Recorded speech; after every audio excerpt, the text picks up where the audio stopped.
Iran Israel শত্রুতা নতুন নয়, বরং তা বেশ পুরনো এবং ঐতিহাসিক। দুই দেশের দূরত্ব হাজার কিলোমিটারের বেশি হলেও ইসরায়েলের চারপাশের মুসলিমদের সামরিক সহযোগিতা দিয়ে আসছে তেহরান। জবাবে সিরিয়া, ইরাক, লেবাননে ইরানের বিভিন্ন লক্ষ্যবস্তুতে সুনির্দিষ্ট হামলাও চালিয়ে আসছে ইসরায়েল। এর বিরুদ্ধে এতদিন নিন্দা জানানোর মধ্যেই সীমাবদ্ধ ছিল তেহরান। কিন্তু এখন সময় পাল্টেছে। ইরানের অস্ত্রাগারে যুক্ত হয়েছে অত্যাধুনিক সব ড্রোন ও ক্ষেপণাস্ত্র, যার অধিকাংশই নিজস্ব প্রযুক্তির। তবে ঘনিষ্ঠ মিত্র রাশিয়ার দেওয়া আকাশ প্রতিরক্ষা ব্যবস্থা যেন রীতিমতো অপ্রতিদ্বন্দ্বী করে তুলেছে খামেনির দেশকে। বলা হচ্ছে এর ওপর ভরসা করেই এবার সরাসরি ইসরায়েলি ভূখণ্ডে হামলা চালায় দেশটির সেনাবাহিনী, যা নাড়িয়ে দেয় ইসরায়েল ও পশ্চিমা বিশ্বকে। দেশ সেরা প্রযুক্তিপূর্ণ শপ স্টারটেক আছে 19 আউটলেট ও 64 জেলায় ডেলিভারি। Visit startek.com.bd। এমন পরিস্থিতিতে বিশ্লেষকরা বলছেন ইরান রাশিয়ার সুসম্পর্কের চড়া মূল্য দিতে হতে পারে নেতানিয়াহুর দেশকে। বিস্তারিত শফিকুল ইসলাম শান্তর প্রতিবেদনে। ইরান ও ইসরায়েলের সংঘাতে নতুন করে উত্তপ্ত গোটা মধ্যপ্রাচ্য।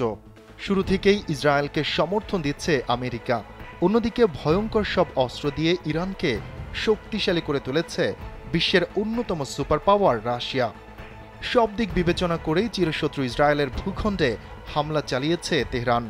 এমনকি ইসরায়েলের ক্ষেপণাস্ত্রগুলোকে ঠেকিয়ে দেওয়ারও সক্ষমতা রয়েছে উপসাগরীয় দেশটির।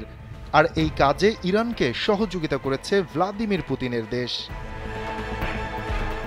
বার্তা সংস্থা রয়টার্স জানিয়েছে, চলমান ইউক্রেন যুদ্ধে পুতিনকে হাজারো ড্রোন ও ক্ষেপণাস্ত্র দিয়ে সহায়তা করে ইরান। এর প্রতিদান হিসেবে তেহরানকে শক্তিশালী আকাশ প্রতিরক্ষা ব্যবস্থা এবং অত্যাধুনিক যুদ্ধ বিমান দিয়েছে রাশিয়া। কিন্তু এগুলোর পরিমাণ সম্পর্কে জানা যায়নি। তবে রাশিয়ার প্রযুক্তি ইরানকে আরও শক্তিশালী করেছে, যা ইসরায়েলের মাথা ব্যথার কারণ। এরই মধ্যে রাশিয়ার কাছ থেকে S-300 আকাশ প্রতিরক্ষা ব্যবস্থা পেয়েছে ইরান। এখন S-400 নিতেও উৎসাহী দেশটি।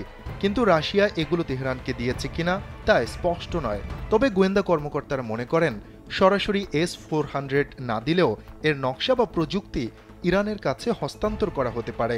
কারণ চলতি মাসের শুরুর দিকেই ইরানের 17 সদস্যের একটি দল রাশিয়ার সমরাস্ত্র ভান্ডার ঘুরে এসেছেন।